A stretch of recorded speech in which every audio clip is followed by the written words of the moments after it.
Bonjour et bienvenue dans ce Demande à Cédric quotidien numéro 24, où pendant tous les jours du mois de mai, j'essaye de répondre à vos questions informatiques.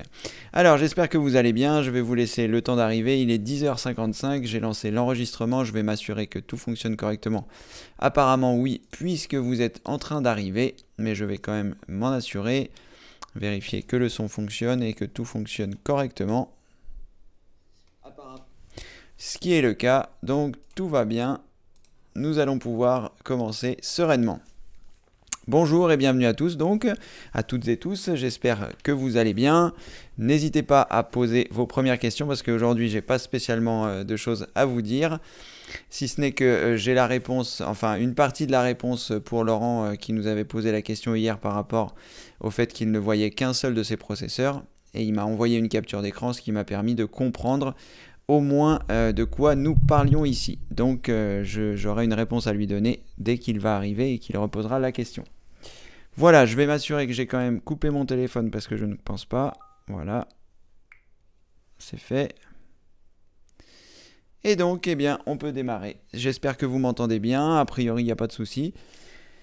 Je vérifie que tout est OK, ce qui a l'air d'être le cas.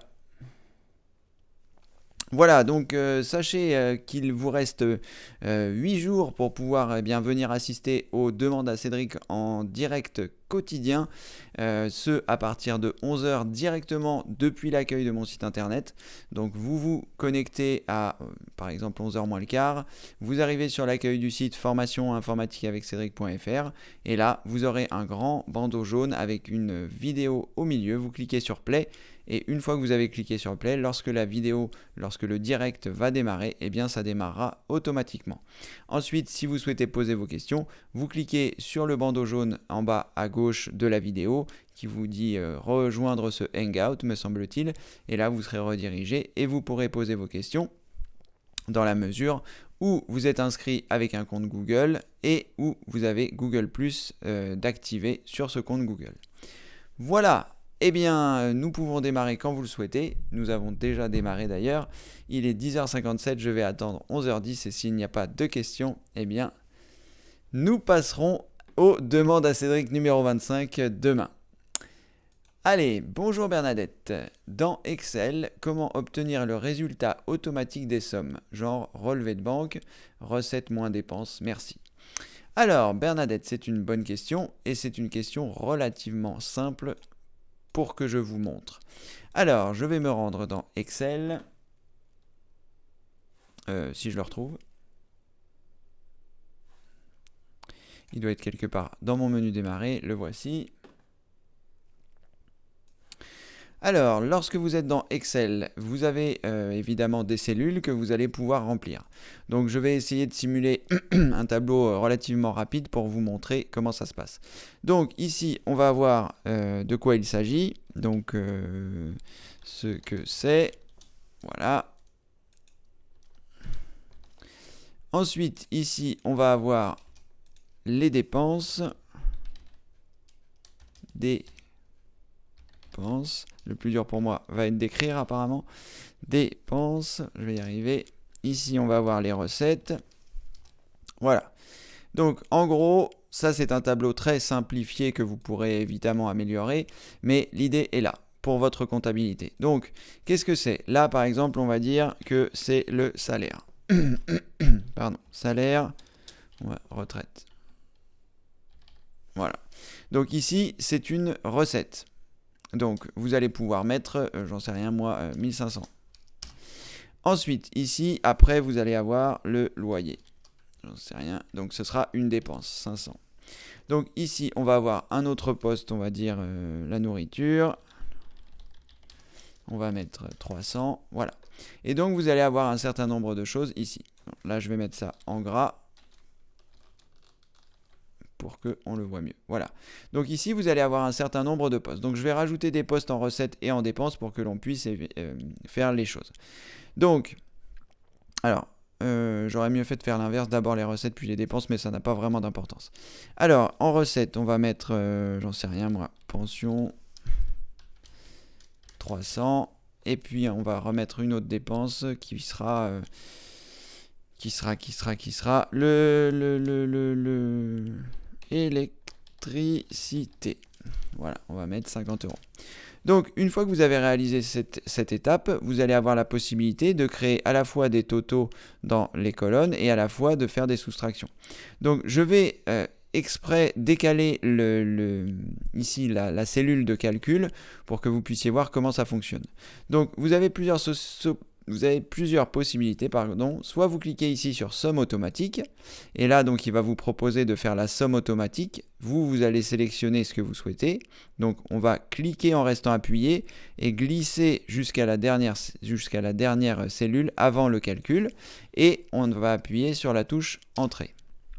Et là, automatiquement, il va faire le calcul. Alors pour que ce soit plus simple, je vais mettre un filet au-dessus, ce qui me permettra de voir que ce sont les totaux. Voilà. Donc ici, c'est 850, qui est bien la somme de 500 plus 300 plus 50. On va faire la même chose ici. Donc on va lui dire somme automatique en cliquant ici. Et on va sélectionner toutes les cellules qui sont au-dessus, appuyer sur la touche entrée. Et là, les recettes sont bien de 1800. Alors, pourquoi ça aurait été mieux de mettre les recettes à gauche pour le calcul? Mais c'est pas grave. On va faire ici, on va considérer que je vais mettre un carré plus épais, voilà, et que ici, ce sera la somme des recettes moins les dépenses. Donc ici, on va faire somme automatique. On va cliquer sur la première cellule, qui est donc le résultat de notre recette de ce que nous avons gagné ce mois-ci, moins, donc vous appuyez sur la touche moins, et ensuite vous cliquez sur la seconde cellule, qui sont les dépenses. Et ensuite, une fois que vous avez fait cette opération, vous appuyez sur la touche entrée.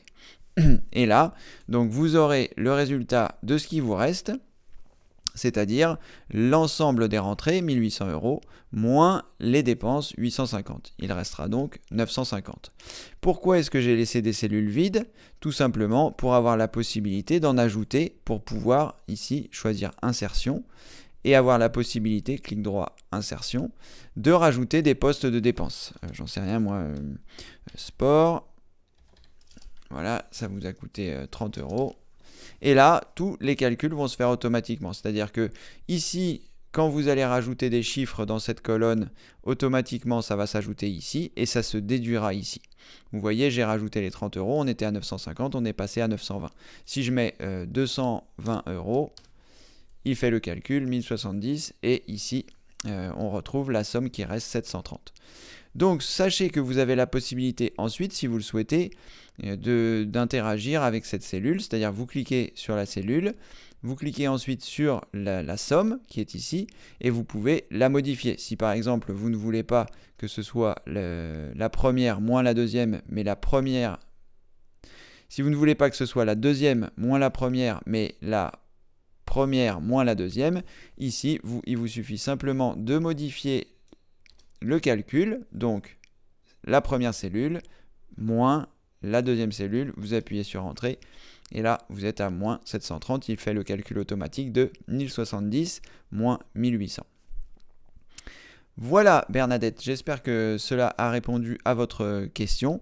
Vous avez également la possibilité, si vous le souhaitez, de cliquer sur la colonne en haut ici, de faire un clic droit, de choisir format de la cellule, et ensuite de choisir ici monétaire, et de mettre ici le nombre de décimales que vous souhaitez après le 0, et de choisir le symbole euro, de cliquer sur OK, et ça vous permet d'avoir comme ceci des virgules. Et vous pouvez procéder de la même façon avec cette colonne, et vous pouvez même sélectionner plusieurs colonnes, comme je viens de le faire en cliquant, glissant vers la gauche, en faisant un clic droit, en choisissant format de la cellule, en choisissant monétaire, et en cliquant sur OK. Voilà, et comme ça, vous avez un tableau qui a des euros avec des virgules. Si vous souhaitez mettre 220,2050, voilà, il calculera automatiquement. Alors, je vais remettre ce calcul ici en mettant les bonnes coordonnées. Ça moins ça égale 929,50. Et voilà, si on fait le calcul, enfin, on n'a pas besoin de le faire vu que Excel vient de le faire. Et là, le fait, en fait, d'avoir ajouté ici des lignes, le fait que vous ayez mis toutes les colonnes, il va automatiquement ajuster. C'est-à-dire que quand vous faites des insertions, il rajoute les colonnes que vous insérez dans le calcul. Ça vous évite d'avoir à refaire votre calcul une fois que vous êtes ici. Si par exemple vous avez cliqué sur cette cellule et que vous avez cliqué sur la modification et que vous ne souhaitez pas modifier au final, vous appuyez sur la touche échappe, ESC en haut à gauche de votre clavier et ça annule ce que vous venez de faire. Voilà Bernadette, je vais sauvegarder ce document pour tout simplement, si vous avez des questions futures que je n'ai pas besoin de le refaire, on va mettre compta simple. Voilà. Et ensuite, on pourra éventuellement voir d'autres choses si vous avez besoin. Est-ce que j'avais partagé mon écran? Ouf! Oui, j'avais partagé mon écran. Formidable. Voilà Bernadette, j'espère que cette démonstration aura été convaincante pour vous. Bonjour Raymond, bienvenue parmi nous. Bonjour à toutes et tous qui nous ont rejoints dans ce Demande à Cédric quotidien numéro 24. J'espère que vous allez bien Raymond. Alors, Solange, bonjour Cédric, j'ai regardé la vidéo sur Avast. Avast me dit que j'ai 3 logiciels obsolètes et que je dois les mettre dans une nouvelle version et mise à jour. Est-ce utile? Merci, je suis sur Windows 10. Alors, Solange. La réponse à la question, si ça me venait à l'esprit, ce serait simplement de vous dire oui, puisqu'il est toujours intéressant d'avoir les dernières versions des logiciels, comme vous l'avez certainement vu dans la formation Mon PC toujours au top. C'est très important d'avoir les dernières versions des logiciels parce qu'en général ça corrige des bugs, ça corrige des failles de sécurité et ce genre de choses. Donc est-ce que vous devez le faire? C'est pas 100% obligatoire. Est-ce que c'est bien de le faire? C'est relativement conseillé. Après, il faut voir les logiciels que c'est. Si par exemple c'est Flash Player, en effet c'est conseillé de le faire. Si c'est un logiciel, je ne sais pas moi, si c'est Java, évidemment c'est conseillé de le faire. Si c'est... voilà. Après, en fonction des logiciels, il y a des logiciels qui sont plus ou moins embêtants à avoir, de ne pas les avoir à jour. Pardon, je vais y arriver.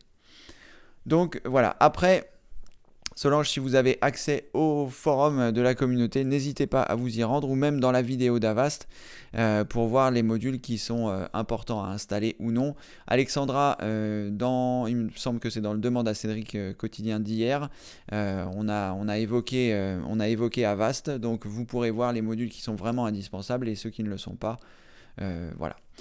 Ce module-là, est-ce qu'il est indispensable dans Avast? Est-ce que c'est le travail d'Avast de vous dire qu'il y a des logiciels qui ne sont pas à jour? Pourquoi pas? C'est vrai que c'est bien, ça évite les virus, ça évite les failles de sécurité d'avoir ces logiciels à jour. Donc pourquoi pas le faire? Voilà. Voilà Solange, j'espère que j'ai répondu à votre question. Le crabe. Bonjour Cédric, peut-on utiliser l'enceinte UOBoom 2 sur un PC de bureau pour améliorer le son? Je suis sur Windows 7 et Chrome. Alors, le crabe, je ne sais pas si vous souhaitez ajouter cette enceinte en plus de votre son ou si c'est juste pour améliorer le son de votre bureau parce que vous avez des petits haut-parleurs qui ne sont pas terribles. On peut essayer de voir comment ça se passe puisque on a un peu de temps que j'ai acheté un dongle Bluetooth et que j'ai l'enceinte. On peut essayer de voir. Alors, je vais brancher le dongle Bluetooth que j'avais débranché.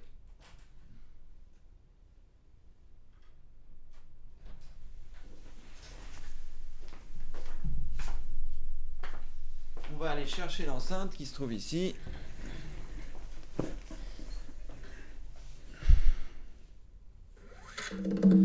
Je vais l'allumer. On va voir comment ça se passe pour l'appairer. Après, je ne suis pas sûr que le son se cumule. J'ai partagé mon écran, c'est bon. Je déverrouille la barre des tâches, je mets la barre des tâches de ce côté-ci. Voilà. Alors, donc l'icône Bluetooth est ici. Est-ce que je vais avoir la possibilité de me connecter? Alors, ah oui, il faut que j'appuie sur le bouton pour appairer l'enceinte.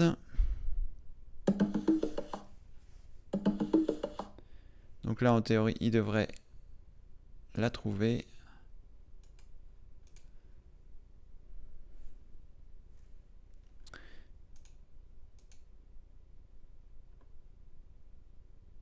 En théorie. On va lui laisser un peu de temps.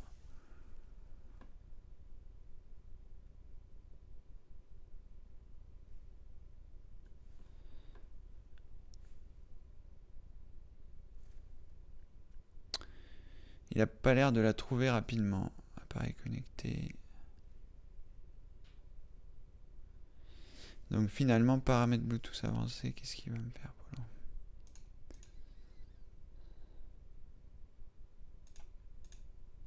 Peut-être que finalement ce petit dongle Bluetooth est pas si terrible. Ah, est-ce qu'elle arrive? Voilà, casque de jumelage pour Bluetooth, est-ce que c'est ça?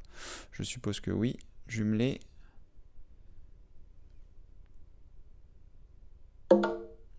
Ça.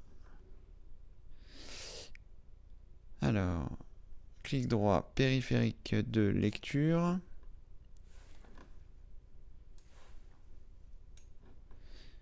Pour l'instant, il n'a pas l'air de l'avoir trouvé. Si, la voilà. Alors, est-ce que... Tester. Oui, ça fonctionne. Donc, ça fonctionne. Donc, ici, je vais choisir... définir entre... Non, définir entre... Bon, on va quand même essayer de le faire. Ok. Donc là, en théorie, le son du demande à Cédric devrait sortir par là. Je sais pas si je peux mettre de la musique, on va essayer. Donc si vous pouvez juste affiner votre question, le crabe, pour savoir si c'est en plus de votre système ou si c'est juste pour vous servir d'enceinte tout court. Parce que je pense que si c'est pour vous servir d'enceinte, c'est possible. Si c'est pour ajouter à votre système d'enceinte actuel, je ne suis pas sûr que ce soit possible, puisque dans le périphérique de lecture, comme on a pu voir tout à l'heure, qui est... ici, dans le périphérique de lecture, soit on joue avec l'un, soit on joue avec l'autre. Donc c'est possible que ça ne fonctionne pas. On va tester, je vais lancer de la musique pour voir déjà si on peut le lire.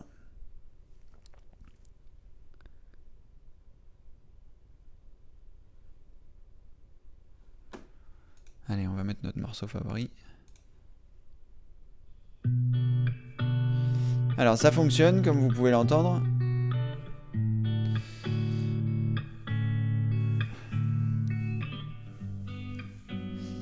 Enfin, je sais pas si vous entendez bien, mais c'est...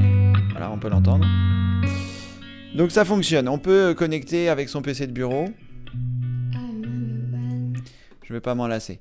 On peut donc écouter... on peut donc connecter l'AUO Boom 2. Je vais arrêter tout ça.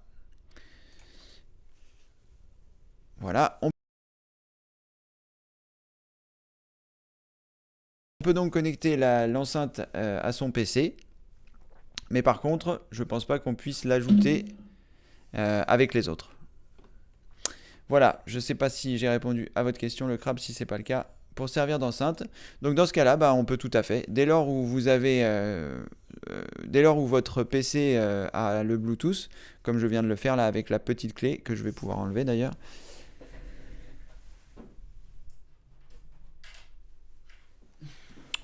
Voilà. Donc avec cette petite clé là, j'ai eu le Bluetooth sur mon ordinateur et ça m'a permis, grâce à cette clé, de relier mon enceinte avec mon ordinateur et donc de m'en servir comme enceinte. Après, le crabe, je vais essayer d'être le plus objectif possible. C'est quand même un investissement. Cette version-là vaut 150 €. Il y a des enceintes aujourd'hui pour PC qui coûtent moins cher que ça et qui seront d'aussi bonne qualité à mon avis. Maintenant, c'est vrai que si vous souhaitez vous en servir comme appareil pour à la fois brancher sur votre téléphone, à la fois brancher sur votre tablette, à la fois pouvoir sortir avec, à la fois voilà, c'est vrai que c'est la meilleure solution. Cette enceinte-là pourra vous servir à la fois de haut-parleur pour votre téléphone, pour votre PC, pour ce genre de choses. Et il y a une assez bonne autonomie. Je sais, j'ai pas encore testé vraiment, mais là j'ai au moins écouté la musique pendant 6 heures. Et au niveau de la batterie, je suis à... Ah bah je vais pas pouvoir le tester là maintenant parce que je viens de l'éteindre. Mais voilà, il reste de la batterie, c'est assez bien en autonomie. Mais ce qu'il faut savoir, c'est qu'il vous faudra aussi charger l'enceinte de temps en temps. Donc je ne sais pas quel temps il faut pour charger complètement l'enceinte. Il faut prendre ça aussi en considération. Ça peut faire partie des moins si vous l'utilisez sur un PC. Ce qui n'est pas forcément le cas si vous l'utilisez avec votre téléphone ou votre tablette. Pour la bonne et simple raison que quand vous n'écoutez pas la musique, vous pouvez recharger. Ce qui est un peu pareil sur votre PC, vous me direz. Mais voilà. Bon, en tout cas, Voilà le crabe, j'espère que ma réponse pourra vous aider dans votre choix. Bonjour Cédric, je viens de recevoir... Bonjour Raymond, oui on s'est déjà dit bonjour, pardon. Je viens de recevoir une annonce de Dashlane pour une connexion avec YubiKey UDF, ce qui évite, si j'ai bien compris, la double vérification par SMS, et là, ça m'intéresse. Ça devrait ressembler à KeePass, peut-être en mieux. Une vidéo, merci. Alors Raymond, une vidéo, ça m'étonnerait, parce que je pense qu'il faut acheter la clé et que j'ai pas prévu spécialement d'acheter cette clé là. J'ai vu aussi passer le mail de Dashlane hier je crois, et je ne sais pas du tout comment ça fonctionne, je n'ai pas lu. Je vous avoue que la validation SMS me va très bien dans le sens où j'ai tout le temps mon téléphone avec moi. Alors voilà, Raymond, c'est pas prévu au programme de réaliser ça parce que je pense que c'est vraiment très spécifique pour un très petit nombre de gens et que j'essaye quand même de faire des vidéos qui peuvent toucher un maximum de personnes, que ce soit les vidéos outils ou les autres vidéos que je réalise, formation Windows 10, etc. Donc là, c'est vraiment trop spécifique, mais je doute pas que vous puissiez trouver, sur Internet une vidéo qui vous expliquera au moins comment faire sur YouTube. Ou une vidéo directement chez Dashlane. Voilà Raymond. Avec plaisir le crabe, j'espère que ça vous aidera dans votre décision. En tout cas, c'est vraiment une bonne enceinte, j'en suis vraiment satisfait. Après, encore une fois, j'en ai pas testé d'autres, donc ça se trouve, il y en a qui existent qui sont aussi bien et moins chers. Celle-ci présente l'avantage malgré tout d'être étanche. J'ai vu des vidéos sur la version 2, attention, pas la version 1 mais la version 2. J'ai vu des vidéos sur internet où ils mettent ça pendant 24 heures dans l'eau pour voir si ça fonctionne encore après. Oui, ça fonctionne. Il y en a qui l'enterrent dans le sable, etc. Donc elle est censée être pour les chocs, pour l'eau, etc. On n'est pas là pour l'acheter par terre, mais voilà, j'ai vu des vidéos qui sont assez impressionnantes. Donc j'ai choisi d'acheter celle-là. Et comme je vous disais, il y en a peut-être qui sont moins chères et aussi bien en termes de qualité sonore.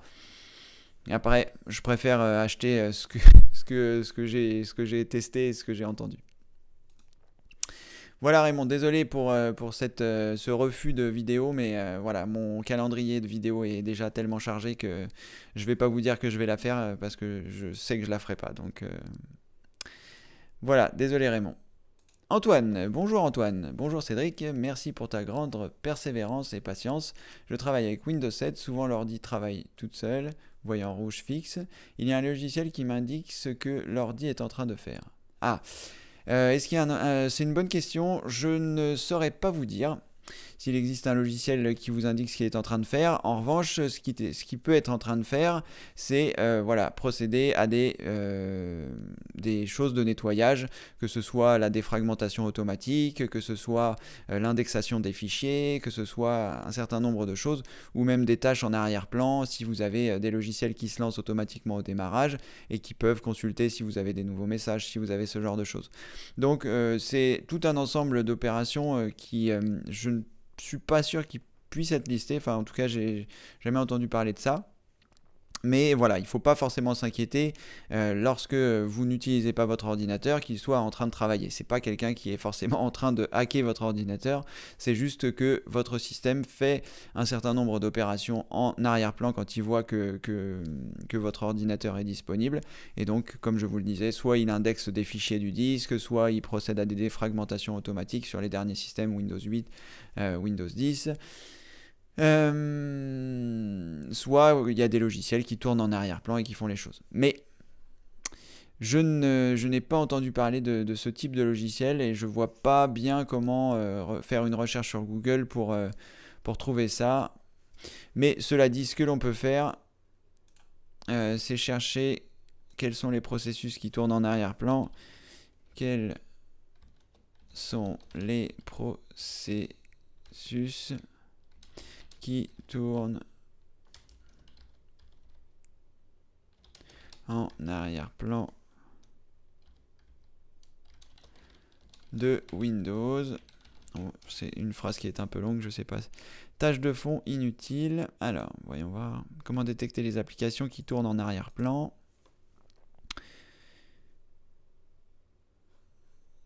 Comment voir les logiciels qui tournent en arrière-plan. Je pense qu'on aura les réponses ici. Alors,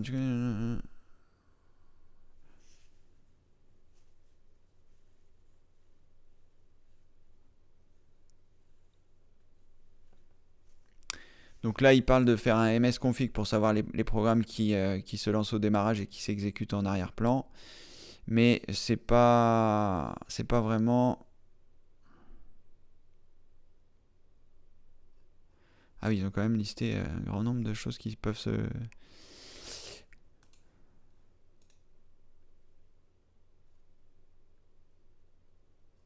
Bon, là voilà, c'est un peu les mêmes procédures. Là, c'est juste pour voir en fait ce qui se lance en arrière-plan et pas forcément ce qui tourne en arrière-plan quand on ne se sert pas du PC.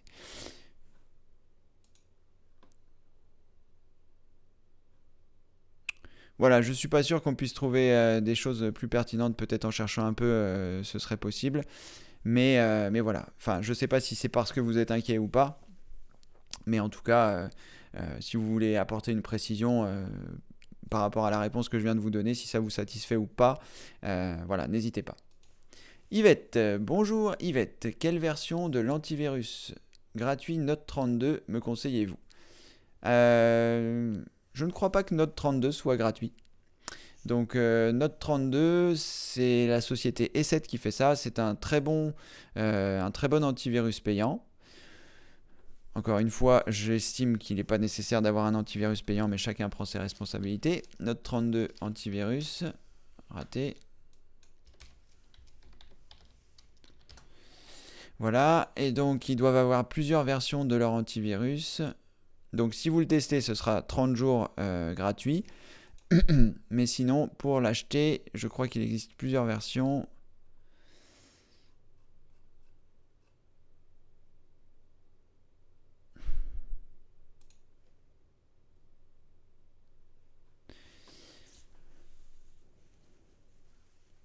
Alors, ça c'est la version, la protection antivirus de Note. Donc ça c'est Note 32 antivirus qui coûte 29,95 €. Et je crois qu'il existe une version premium.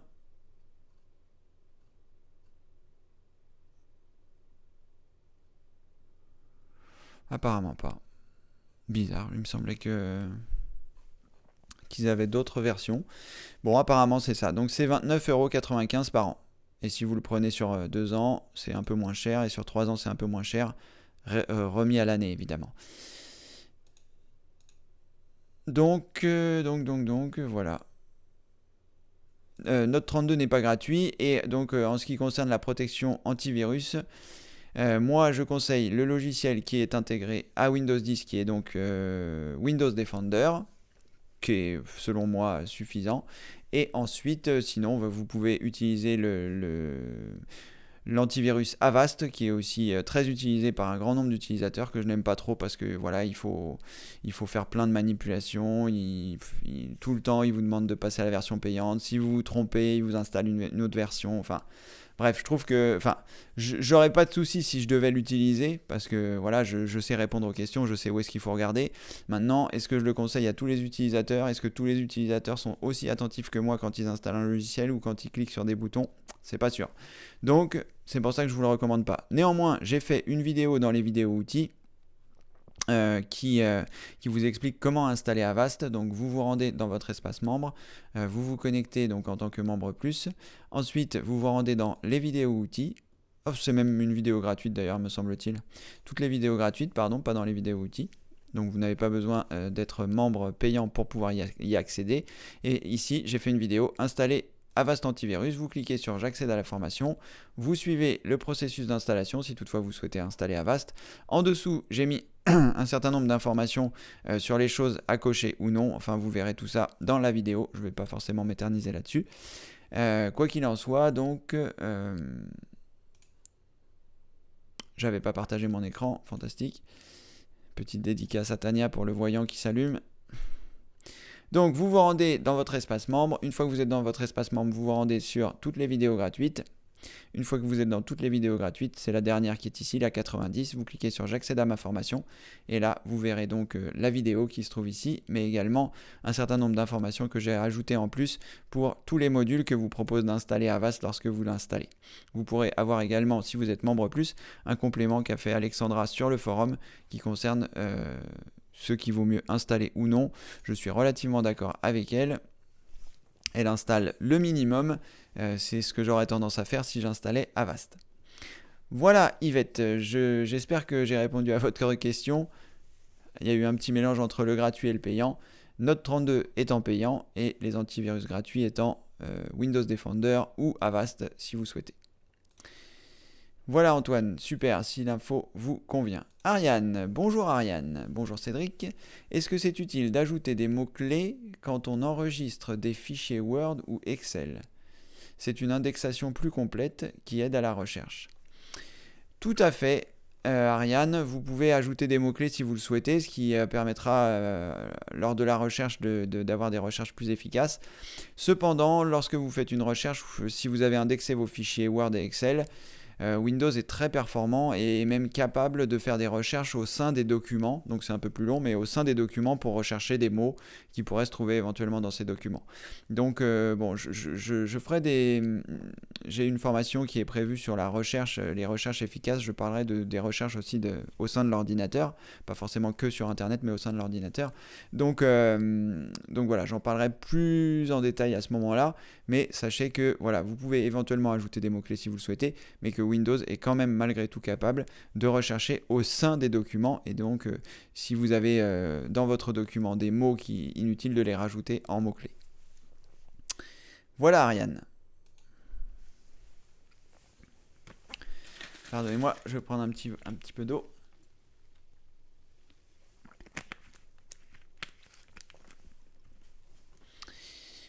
Michel, je vais remettre ma barre des tâches au bon endroit, ça me perturbe un peu, voilà. Pardon. Michel, bonjour Cédric. Depuis que j'ai visité un site de formation gratuit à l'anglais, un bandeau publicitaire apparaît dans ma messagerie. Comment le supprimer au plus simple? Alors, quelle est votre messagerie, Michel? C'est ça qu'il aurait commencé par falloir faire. Vous êtes sur quel système d'exploitation? Vous utilisez quoi comme navigateur? Et quel est votre logiciel de messagerie? Ce sera plus simple pour que je vous aide. Voilà, Michel. J'attends votre complément d'information. Robert, bonjour. Bonjour Cédric. J'ai parenté mon amie, membre mini. Elle est à côté de moi. Voudrais-tu lui expliquer ce qu'elle a droit comme info? Tout à fait, Robert, je vais lui expliquer. Alors, je vais faire un petit récapitulatif rapide. Lorsque vous allez sur mon site internet formation informatique avec Cédric.fr, sur l'accueil, vous arrivez ici. Alors aujourd'hui, il y a le grand bandeau jaune et pendant tout le mois de mai, il y a le descriptif en fait de ce que je fais puisque tous les jours, je réponds à vos questions en direct de 11h à midi. Mais pour le reste du temps, vous arriverez sur quelque chose qui ressemble plus à ça, où il y a les formations gratuites que je vous offre et la façon de voir comment utiliser votre espace membre gratuit, ainsi que des témoignages et quelques articles. Lorsque vous allez vous inscrire ici, vous allez mettre votre prénom, votre adresse email, vous allez cliquer sur oui, je veux m'inscrire et vous allez recevoir un mail de ma part dans lequel il y a un lien sur lequel vous devez cliquer pour valider totalement votre inscription. Pourquoi faire ça? Pour la bonne et simple raison que c'est pour éviter le spam, c'est-à-dire pour éviter que des personnes inscrivent votre adresse email ici et que vous ne puissiez pas la confirmer puisque ce n'est pas vous qui vous êtes inscrit. Donc ça, c'est une première bonne mesure pour vous. Ça évite le spam, ça évite qu'on pirate votre adresse par rapport à ça. Ensuite, une fois que vous êtes inscrit, vous allez recevoir un mail de ma part qui va vous rediriger vers votre espace membre. Donc à titre gratuit, donc là je vais me déconnecter pour que vous puissiez voir à quoi ça ressemble, puisque là j'étais connecté en tant que membre plus. Donc lorsque vous arrivez dans votre espace membre, vous avez accès à un certain... Je vais y arriver. Ah, c'est lui qui a du mal à y arriver. Voilà.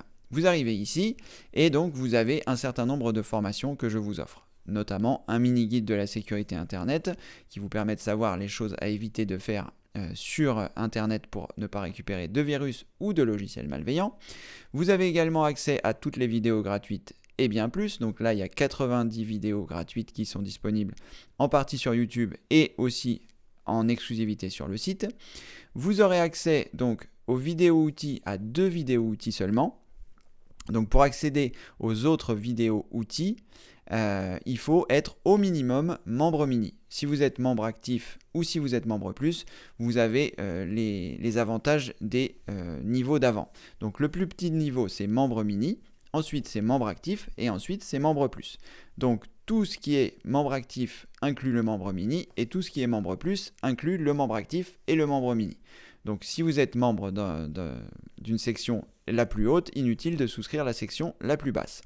Donc vous avez accès à 2 vidéos gratuites si vous êtes membre gratuit. Voilà, vous avez également accès, je vais revenir à l'accueil de l'espace membre. Vous avez également accès à un cours thématique sur Gmail. Donc il y a 26 vidéos pour vous apprendre comment créer une adresse email Gmail, mais également comment l'utiliser, comment gérer vos contacts, comment insérer des libellés, etc., etc. Vous avez accès à Demande à Cédric quotidien, donc toutes les retransmissions que j'ai faites pendant le mois de mai, enfin que je suis en train de faire et qui seront disponibles pour les membres gratuits après. Vous avez également accès aux retransmissions des demandes à Cédric en direct que je fais avec les membres plus. Donc ça, c'est aujourd'hui pour les membres plus tous les jours, tous les premiers vendredis de chaque mois de 17h30 à 19h30 où là on est juste entre membres plus et avec moi et je réponds à leurs questions. Et ici, vous aurez accès aux retransmissions. Vous avez également un cours thématique sur Picasa, donc avec les premières vidéos qui sont disponibles. Et même si Picasa a disparu, on peut encore télécharger Picasa et donc ces vidéos sont toujours d'actualité. Et c'est tout. Voilà, ça c'est pour les membres qui s'inscrivent, les membres gratuits. Vous mettez votre adresse email, votre prénom, votre adresse email sur la page d'accueil, vous cliquez sur oui je veux m'inscrire et vous aurez accès à tout ça. Si vous souscrivez je vais y arriver, vous pouvez donc souscrire un niveau de membre, que ce soit membre mini, membre actif ou membre plus. Voilà, vous avez cette possibilité-là. Et ici, vous avez le récapitulatif qui vous explique ce à quoi vous avez droit. Donc, si vous êtes membre mini, vous allez avoir accès donc à votre espace membre, puis aux vidéos outils. Donc, si je me connecterai tout à l'heure pour vous montrer, vous aurez accès donc à toutes les vidéos outils. C'est-à-dire que quand vous êtes dans votre espace membre, ici, et que vous choisissez vidéo outils, vous aurez accès à toutes les vidéos outils qui sont présentes ici dans la section vidéo outils et toutes les vidéos outils que je vais rajouter au fil du temps. Donc ça, si vous êtes membre mini aujourd'hui, vous aurez accès à toutes les vidéos outils que je vais ajouter au fur et à mesure. Ça, c'est le statut membre mini, c'est la première entrée sur le site. Ensuite, vous avez membre actif qui là vous donne accès à toutes les formations sauf la formation spéciale débutant. Donc là, si je me connecte, je vais me connecter avec mon statut de membre plus. Donc si vous êtes membre actif, vous aurez accès. Alors attention, je précise, si vous souscrivez certainement avant la rentrée, parce que après la rentrée, ça risque de changer un peu. Donc si vous souhaitez souscrire un statut membre actif pour avoir accès à toutes les formations sauf la formation débutant, je vous conseille de le faire maintenant parce qu'après les choses pourront éventuellement changer, c'est-à-dire qu'il y aura peut-être un statut de membre en fonction des saisons. Membre 1, saison 1 et 2, voilà, un niveau de membre actif, etc., etc. Donc, si vous devez prendre le statut de membre actif, je pense pour moi qui est le plus intéressant, et surtout aujourd'hui, puisque vous aurez accès à toutes les formations, sauf la formation débutant, mais aux formations à venir, vous aurez donc accès en plus à la formation Mon PC toujours au top, à la formation au guide pratique un PC rapide et sain, à la formation Windows 8, aux vidéos exclusives, à la formation Windows 10, et voilà. Pas à la formation débutant si vous êtes membre actif.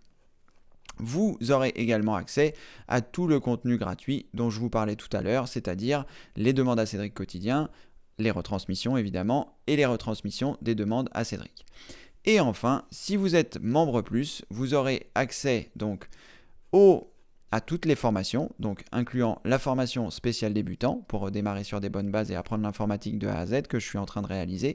Vous aurez également donc accès aux vidéos futures, vous aurez accès au forum de la communauté, donc là où on se rejoint tous 24 heures sur 24, 7 jours sur 7, vous pourrez poser vos questions et accéder aux réponses qui ont déjà été données. Voilà, ça augmente de jour en jour, 2387 messages. Vous voyez, c'est un forum qui est assez actif et donc sur lequel on échange, on partage s'il y a des soucis. Je peux prendre, voilà, question concernant Windows 10, un sujet où il y a eu des réponses, voilà, vous voyez, enfin bref, c'est un forum qui est actif, et si vous avez des questions, eh bien vous pouvez les poser sur le forum, moi je réponds, Alexandra répond, les autres membres répondent aussi, c'est une communauté, donc on s'aide les uns les autres, mais voilà, ça c'est le meilleur moyen d'avoir des réponses à ces questions.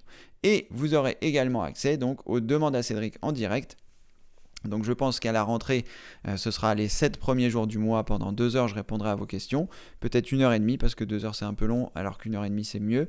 Donc voilà, affaire à suivre. Donc vous avez en théorie désormais une meilleure vision des 3 niveaux de membres qui sont disponibles pour l'instant. En tant que membre mini, vous avez droit à toutes les vidéos outils qui sont présentes et qui seront à venir.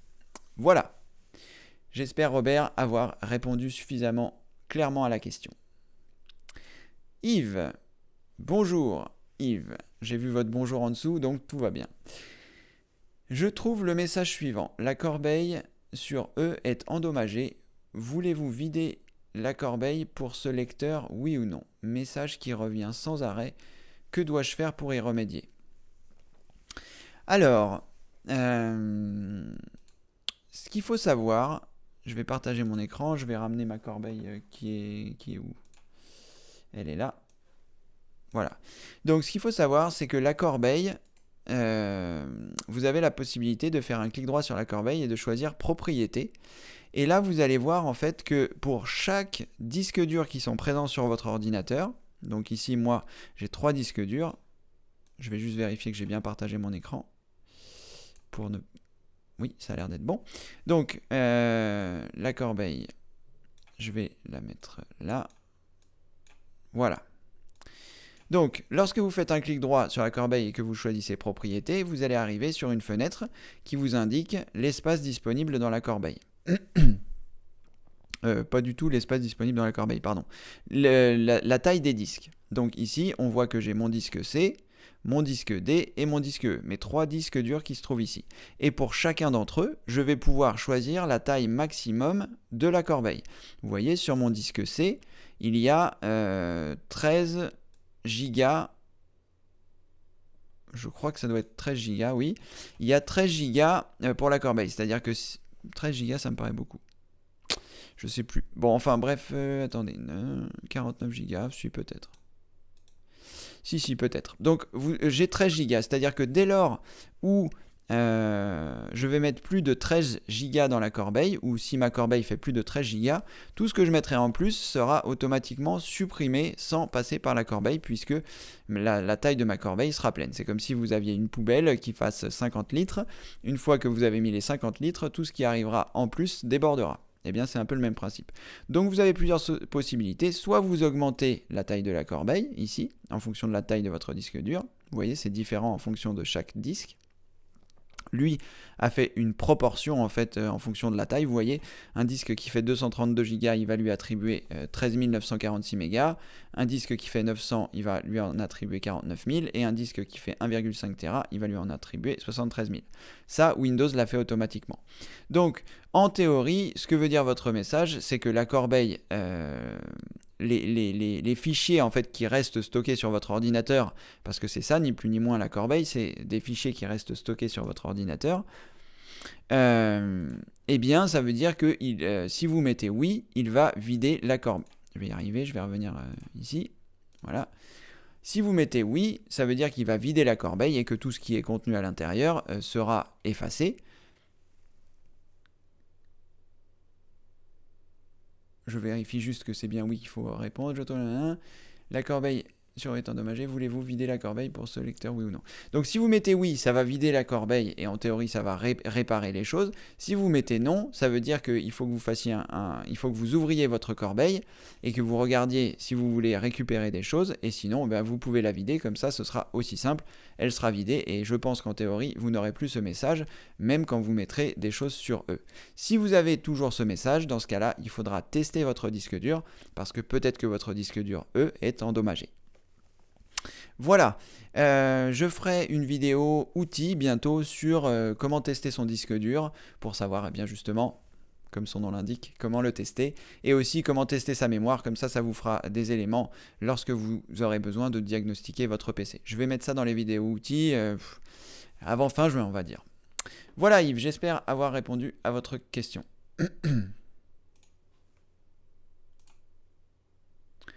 Sous. Alors, bonjour Cédric, peut-on aussi poser des questions sur Word, Excel, etc. Office 2007, merci pour votre réponse. Vous pouvez toujours poser la question sous. Si j'ai la réponse, je vous la donnerai avec plaisir. Et si je ne l'ai pas, ce sera plus compliqué. On pourra éventuellement chercher sur Internet, mais vous pouvez poser des questions sur les logiciels, sur Word, Excel. Voilà, si je peux y répondre, Word et Excel sont des logiciels que je connais un petit peu.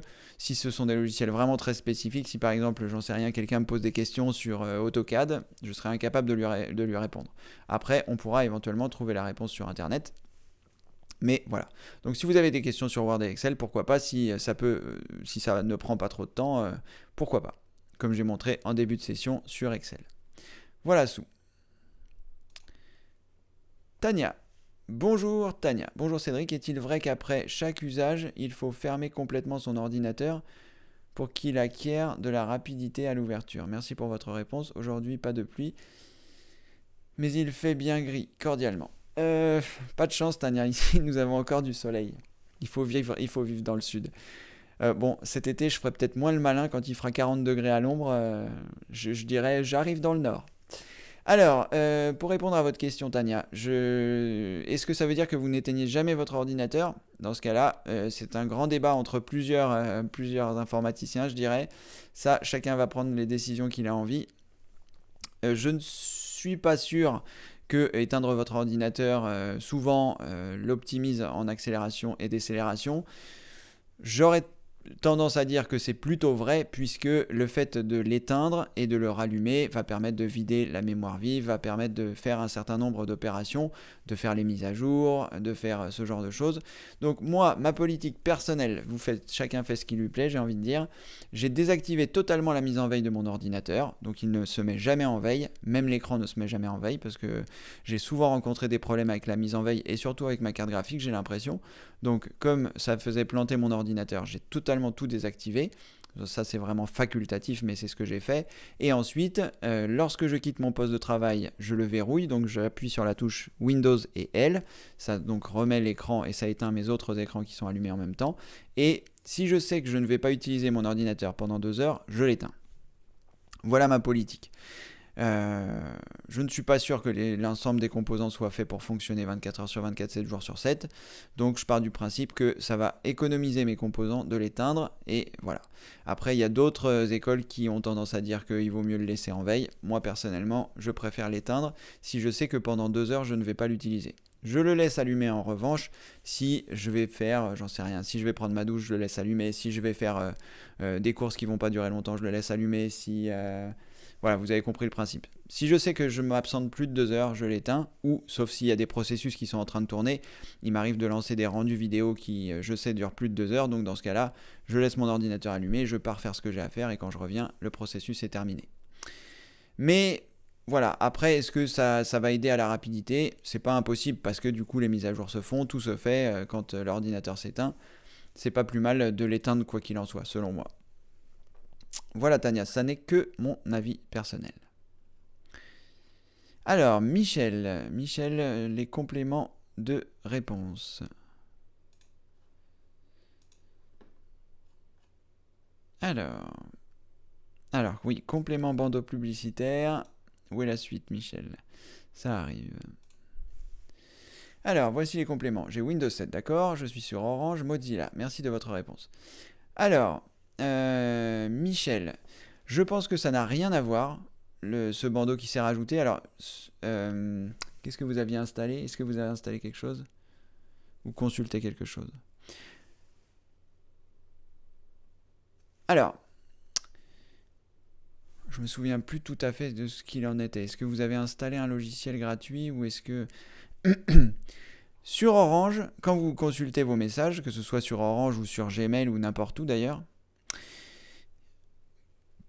je vais essayer de vous montrer à partir d'Outlook pour que vous puissiez comprendre le principe. Je vais partager mon écran parce que évidemment Enfin, j'ai pas tout à fait oublié.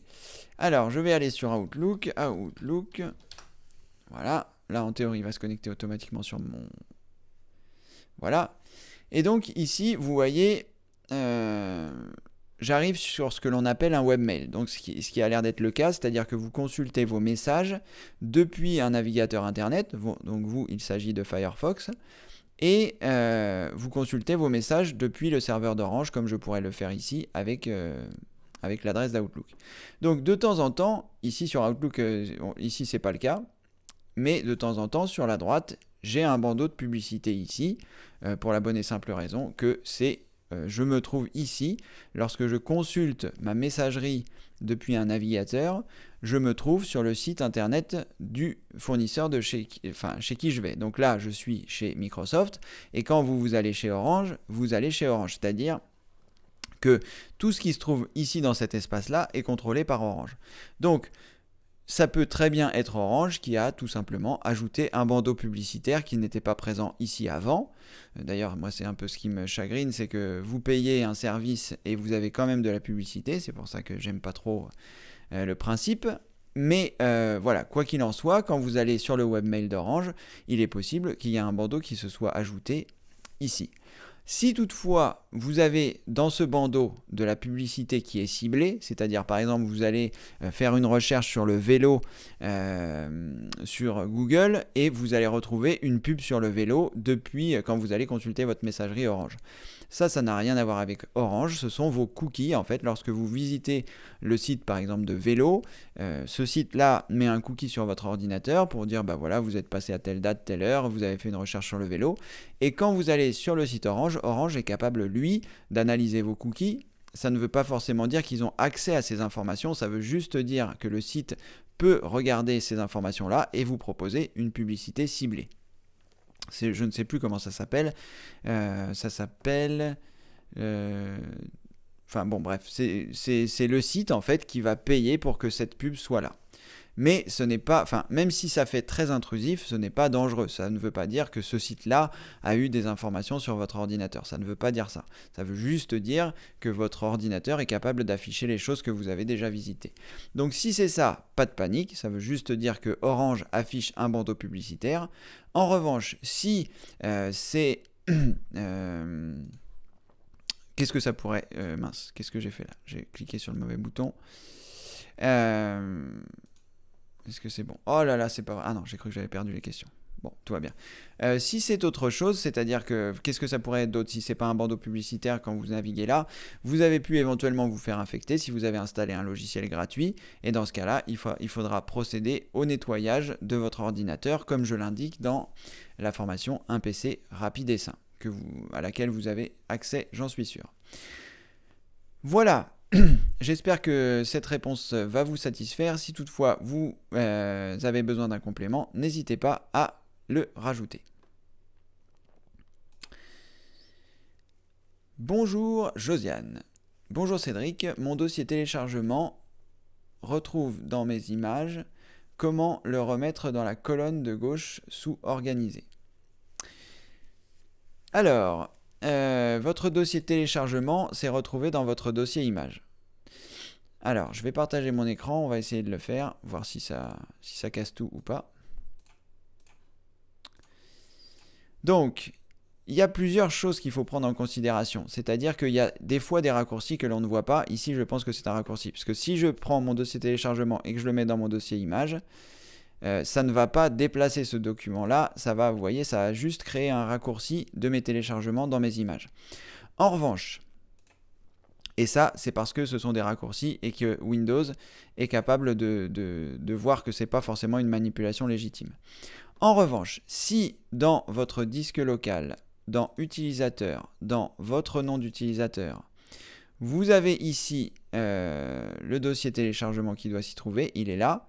Si vous l'avez glissé dans votre dossier document ou image, vous m'avez dit image, voilà, eh bien, il est ici dans votre dossier image. Vous voyez, ce n'est plus un raccourci. Quand je l'ai fait tout à l'heure, il y avait le symbole du raccourci. Je vais vous montrer à quoi ressemble le raccourci pour que vous puissiez voir la différence. Là, si par exemple je prends mon dossier vidéo et que je le mets dans mon dossier image, il va me créer un raccourci. Vous voyez, là c'est un raccourci et là c'est le dossier original. Les raccourcis, on peut les reconnaître avec la petite flèche qui se trouve ici. Donc les raccourcis, on peut les supprimer sans problème puisque on pourra les refaire. Là, vous, ce qui vous est arrivé, c'est que vous avez certainement fait cette manipulation sans le faire exprès, j'imagine, de glisser un dossier dans un autre. Et donc dans ce cas-là, ça veut dire que votre dossier téléchargement se trouve dans votre dossier image. Donc je clique sur image et je m'aperçois que mon dossier téléchargement est bien ici. Donc l'objectif, l'objectif va être de remettre le dossier téléchargement au bon endroit. Alors je ne sais pas si je peux faire cette manipulation, on va essayer. Vous cliquez sur votre dossier téléchargement, vous restez appuyé et vous le glissez dans Seshab. Et là, vous voyez, il vous dit ce qu'il va faire. Il va le déplacer vers Seshab. Donc je lâche. Et là, eh bien, il a remis mon dossier téléchargement au bon endroit, c'est-à-dire dans mon dossier utilisateur et dans mon nom d'utilisateur. Donc ici, j'ai bien mon dossier image et j'ai retrouvé mon dossier téléchargement qui se trouve ici et qui n'est plus dans mon dossier image. Voilà. Est-ce que j'avais partagé mon écran? On est sauvé. Voilà Josiane, tout ça pour vous dire que si j'ai été un petit peu vite, vous pourrez regarder la retransmission du Demande à Cédric et mettre en pause la vidéo pour que vous puissiez prendre le temps de réaliser ces étapes. Mais dans l'idée, voilà, c'est aussi simple que cela. Voilà Josiane, enfin c'est aussi simple quand on sait le faire évidemment. Prenez le temps de regarder les manipulations, éventuellement prenez des notes sur un papier si vous ne voulez pas mettre la vidéo en pause, faire les manipulations. Vous pourrez trouver la meilleure solution qui vous convient.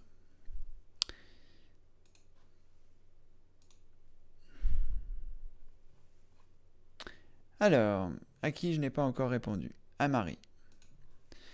Bonjour Marie, bonjour Cédric. Je voyage en bus, pas cher, mais maintenant je ne semble plus avoir le prix minima s'afficher lorsque je réserve un billet par internet. On m'a dit que mon adresse devait être enregistrée. Y a-t-il un moyen pour cocher son adresse IP? Il y a peut-être une suite.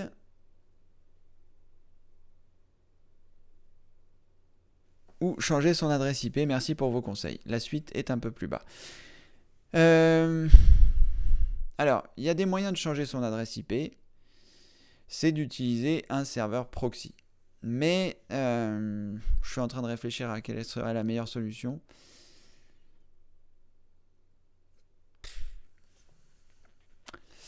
Je ne sais pas trop vous dire quelle serait la meilleure solution. Je sais que sur Chrome, vous avez la possibilité d'avoir des serveurs proxy qui sont gratuits, me semble-t-il. On va directement aller chercher. Donc là, je suis sur Google Chrome et j'ai sûrement pas partagé mon écran. Voilà, donc je vais partager mon écran. Donc à cet endroit-là, je vais me rendre en haut à droite, je vais choisir paramètres. Une fois que je suis dans paramètres, je vais choisir extension. Donc là, j'arrive dans les extensions qui sont installées sur mon ordinateur. Je vais choisir plus d'extensions. Et là, j'arrive sur le Chrome Store. Et là, on va chercher proxy peut-être. Pour voir ce qu'il va nous proposer. Ah, c'est plutôt VPN qu'il faut rechercher peut-être. VPN. Alors, unlock site VPN proxy. Je suis en train d'essayer de voir s'il y a des choses qui seraient plus pertinentes que d'autres. Celui-ci a été téléchargé 638 fois à 4 étoiles. Unlock any blocked website.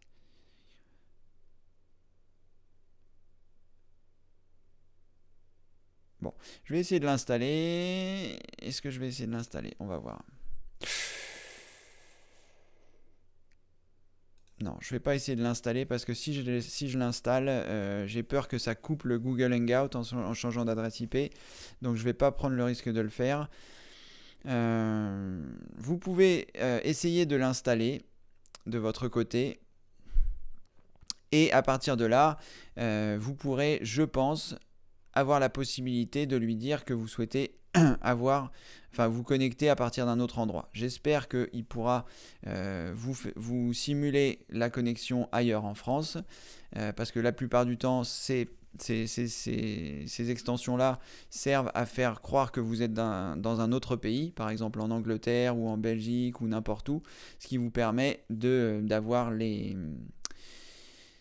ce qui vous permet d'avoir par exemple Netflix dans d'autres langues, qui vous permet de simuler comme quoi vous êtes dans le pays. Si vous voulez faire un achat aux États-Unis, vous pouvez installer un serveur proxy et il croira que vous êtes aux États-Unis. Vous pouvez comme ça faire un achat aux États-Unis.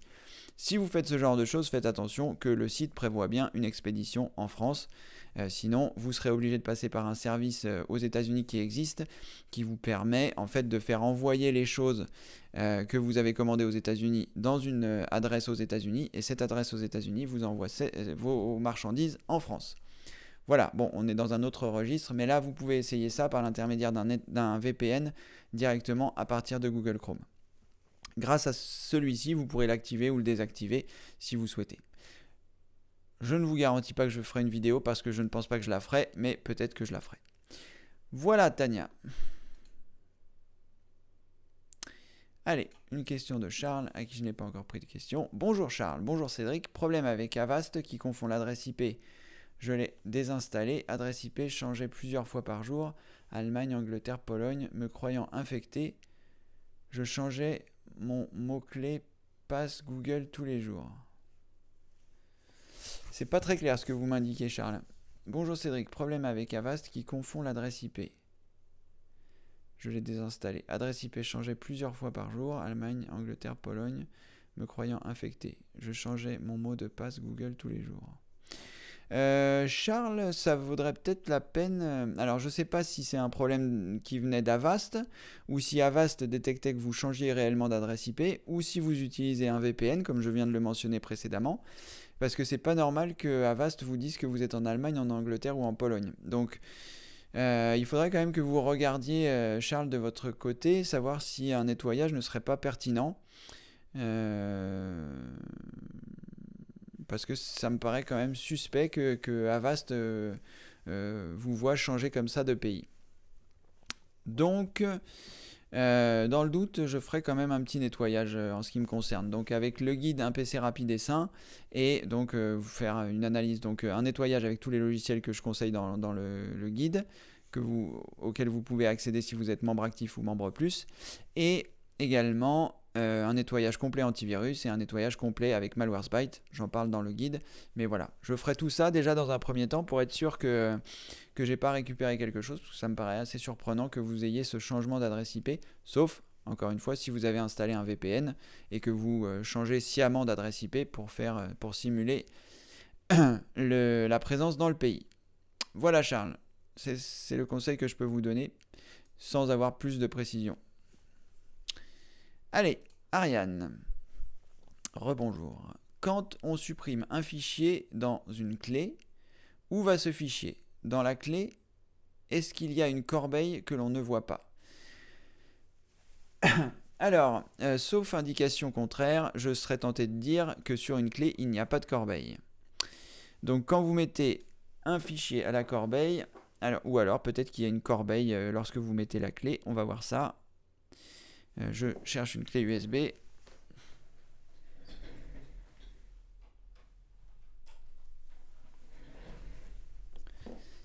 Voilà, je vais évidemment partager mon écran. Alors, je vais rapatrier ma corbeille ici. Apparemment, il y a en fonction des clés USB, donc propriété. Parce que j'avais... Est-ce que j'ai mis des choses à la corbeille?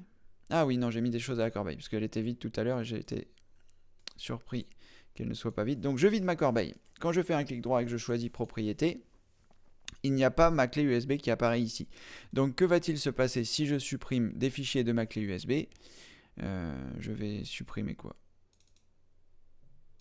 Je vais supprimer tout ça. J'espère que j'en ai pas besoin. Clic droit, supprimer. Oui.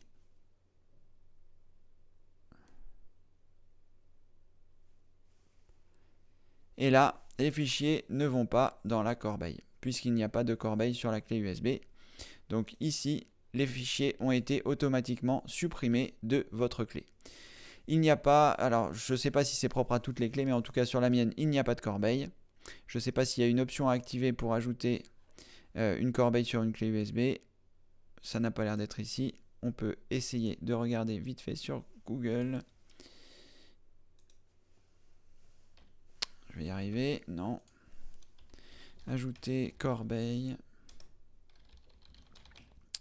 Clé USB.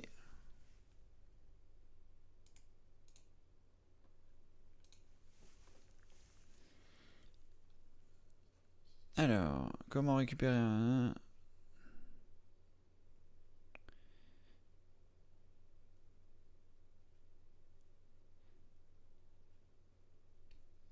Voilà, donc là c'est confirmé, je ne sais pas si cette information est vraie, mais bon, j'aurais tendance à dire la même chose. Donc, qu'est-ce que ça veut dire concrètement? Ça veut dire qu'une fois que vous avez mis vous avez choisi supprimer sur la clé USB, il ne va pas dans votre corbeille, donc vous ne pourrez pas le récupérer par l'intermédiaire de la corbeille. En revanche, vous pouvez, si vous avez supprimé un fichier par mégarde et que vous n'avez rien réécrit sur la clé depuis, vous pouvez éventuellement essayer de récupérer ce même fichier avec un logiciel qui s'appelle Recuva, qui est fait par la société qui fait CCleaner, Recuva, qui est donc piriform, et qui vous permettra de tenter de récupérer le fichier que vous avez perdu. Je ferai certainement une vidéo sur la récupération des fichiers dans les vidéos outils, parce que à la fois on me l'a demandé, à la fois c'est quelque chose de pratique, donc c'est dans le listing des choses à faire. Je ferai certainement ça, mais c'est pas prévu avant juin. Donc voilà, si vous pouvez le tester par vous-même, si toutefois vous en avez besoin rapidement, et sinon, eh bien il faudra attendre un petit peu. Voilà Ariane, j'espère avoir répondu à votre question de la façon la plus complète possible. Retania. Je l'éteins complètement à chaque fois que je l'utilise.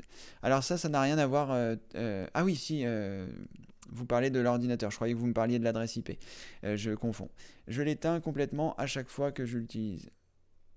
Vous l'éteignez complètement à chaque fois que vous l'utilisez, c'est pas pratique. Il faudrait mieux que vous l'éteigniez quand vous ne l'utilisez pas. Je vous taquine, Tania, bien sûr. Eh bien voilà, moi c'est ce que je fais, j'éteins mon ordinateur parce que à la fois j'ai pas envie de consommer d'électricité pour rien, même si quand il est en veille il en consomme beaucoup moins, voire quasiment pas. Mais bon, je préfère l'éteindre, tout simplement. Voilà, allez, quelle heure est-il? Midi 2, on est parfait aujourd'hui. Merci à toutes et tous d'avoir assisté à ce Demande à Cédric quotidien numéro 24. Demain, nous sommes le 25, donc c'est mon anniversaire, 43 ans. Je serai présent pour passer une heure avec vous de ma journée d'anniversaire. En attendant, merci d'avoir été présent. Si vous souhaitez assister aux demandes à Cédric quotidien, vous pouvez vous rendre sur le site formation informatique avec Cédric.fr à 11h et de 11h à midi, je tente de répondre à vos questions informatiques. Merci à toutes et tous d'avoir été présents et je vous dis évidemment à demain. Au revoir.